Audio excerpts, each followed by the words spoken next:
You have probably received hundreds, if not thousands, of emails to most likely your spam box, or your junk folder, asking you to send people money for one reason or another. They say you won a lottery. Maybe they said they need your help with a health issue, moving, God knows what. You've probably received hundreds of those, right? And they're kind of funny. They're usually misspelled. They're usually in caps lock. They, are very vague and mysterious. And I think it's easy for us to kind of laugh at those things. I wanted to talk about some real scams that people fall for on a daily basis. I used to work for a financial institution. I worked in like a fraud unit, and we would analyze fraud and talk to people who were victims of fraud or victims of scams and kind of figure out what to do from that point. So I wanted to talk about being able to critically analyze a check that you receive. Now, this applies to any and all checks that you receive. Even if your business accepts checks all the time, even if it's a normal thing for you and somebody's going to pay you through a check, be it on Facebook Marketplace, Craigslist, the, king of sketchy sales and services. Even if it's just, you put a sign out and somebody called you and they give you a check. How do you know it's a good check? How do you prevent yourself from selling your truck, getting a $2,500 check, and then the check end up being bad? Here are some things you can look for. Number one, is the check made out to you? Is it made out to your business? Is it one of those two situations? If the check is made out to Matt Smith or somebody whose name is not yours, it's going to cause you an issue. Even if that person signed the back of the check, it's still going to cause an issue. So maybe I'm like a waitress or something and I get paid, let's say I get a check for $250. And I go on Facebook Marketplace and I buy something for $250. And instead of cashing the check or depositing the check and getting the funds available and then giving you cash, I'll say, oh, you know what? I just got paid $250 for my job. Let me just endorse this check over to you and then you can use it as the payment for whatever I just purchased. Do not do that. Do not do that. You're running into a situation where somebody can eventually, potentially, go and make a claim against that check and prevent you from receiving the money. And so you would be out of whatever you just sold and it'd be out of the money. So that's number one. Is the check made out to you? If it's not, is it made out to your business? If it's not either of those two things, do not take the check. Ask them for a new check, ask them for a blank check, or just, my best advice would be don't talk to them. Don't interact with them. Don't sell anything to them. They're probably up to something. Number two, who is the check made out from? If you are providing me some kind of service and I'm paying you in a check that has your name on it, let's say you already, hey, does it have my name on it? Yes, it does. Okay. The second thing you need to do is look at who wrote the check. Who's the check made out from? So if you are unfamiliar with checks, the person or the company who writes the check is going to be in the top left-hand corner almost always. There are some situations where there won't be a name in the top left corner, but for the most part, I would say 98% of checks are gonna have some kind of information in the top left-hand corner. Let's say I'm buying something from you on Facebook Marketplace. My name is Rachel Slavin, and you check it and it has your name on it. You're like, yes, this check has my name on it, check mark. But it doesn't say Rachel Slavin in the top left-hand corner. Maybe it says like, I don't know, Walmart, or it says, something LLC, or, Brad's cleaning service. God knows what. It could be anything. If it doesn't say Rachel Slavin, don't take the check. If it says, Brad's cleaning service, hey, this check is written off of Brad's cleaning service. Is that your business? You can ask him that. Is it your business? If they say no, don't take the check. If they say yes, well, I would be more comfortable if you gave me a personal check, actually. Could you do that instead? If they're being sketchy, if they're giving you pushback, don't do business with them.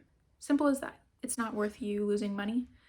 It's not worth you potentially, getting your bank account shut down or having, there's a million things that could happen to you when you do this. Don't let them happen to you.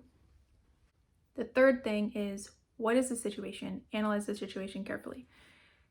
Are you receiving money and you haven't done anything to receive money? A lot of people will just receive random checks in the mail and then they'll deposit them and they'll say, oh, well, because it had my name and my address on it, I thought that it was okay. Did you do anything? Did you sign up for anything? Did you do some kind of work? Why did you receive the check? If there's no reason, if you didn't sign up for anything, if you didn't do anything to earn or deserve that check, don't deposit it. Just don't do it, because number one, you look like an idiot. Oh yeah, somebody, wrote me a check and I didn't do anything to deserve it, but I'm gonna deposit it anyway because free money. That's not how that works. That's not how anything works. People aren't just gonna give you money for no reason. Now, maybe you're luckier than the average person and you get people who will send you money for no reason. Then, assume that you're not that person. Just assume and don't deposit it. Shred it. I don't know. Take it to your bank if you want to, have them look at it, but most likely it's not a good check. Another big red flag is, are the people who are giving you the check asking you to send them money? This was something that I talked to somebody about one time. It was a high school kid and I felt so bad. High school kid, he sold some shoes online. And I think he was going to sell them for like 50 or 500 bucks or something. I think it was 500. And the person, whoever bought the shoes online, sent him a check for $5,000 and then told him to wire the $4,500 back to them because they said that they sent him too much money. So what ended up happening was, I'm 99% sure it was a high school check-in because I ended up having to talk to his mom because his mom was livid. He sold the shoes, he got the $5,000 check, he deposited the $5,000 check, he tried to wire the money out. He went to the bank to set up the wire transfer. They told him that since it was a high school checking, he wasn't allowed to do wires because of the type of account that it was. So instead of wiring the money out, they let him withdraw $4,500 from his checking account, and he walked over to Bank of America and deposited it into the account where the person told him to deposit it. And so he's out $4,500. There's nothing I can do about that. But stuff like that happens all the time. Hey, I'm gonna buy a couch from you, we've agreed on $300. I'm gonna pay you $2,300. You keep the $300 for the check and then use the $2,000 to pay the movers. The movers are part of the scam, the money's getting to the same people, the check's gonna return, you're gonna be out the $2,000. It happens all the time. If people are asking you to send them money back and they just sent you money, it's a scam. Don't do it. Don't send money. If they're asking you to send them money back, stop contacting them. It's not real. Don't send them anything. Don't give them whatever it was that you were trying to sell them. Just don't contact them, period. The last thing I want to talk about is bad checks, specifically related to job scams, which obviously is happening a lot right now because there's a lot of unemployment, people are out of work, people want to work, they need money, things like that. And it happens on, pretty reputable websites like Indeed or Monster or wherever you guys are going to, apply for jobs online. When I'm looking for jobs on Indeed, there are some basic rules that I follow. Number one, I try to only apply to jobs that have a company website, and I go to the company website and I make sure that whatever job they're describing on Indeed is actually a job that is available on the company's website. Say, for example, it says Walmart is hiring in your city, and it says apply on company website, or, apply here. I'm gonna go to walmart.com/jobs or whatever. I don't know if that's the real URL, but that's where I'm gonna go. I'm gonna pull up my area and I'm gonna see if there are actually jobs in my city at Walmart. And if there are, then I'll apply from there, but I'm not going to just use Indeed. You've got to be smart, because this is happening a lot. If they send you a check before you've done anything and they're asking you to buy supplies and they're asking you to send money to other people, it's a scam. Don't do it. Most of the time, employers are not going to send you a check unless you've actually done some kind of work. If they're paying you and they're asking you to do something with the money, it's a scam. Don't do it.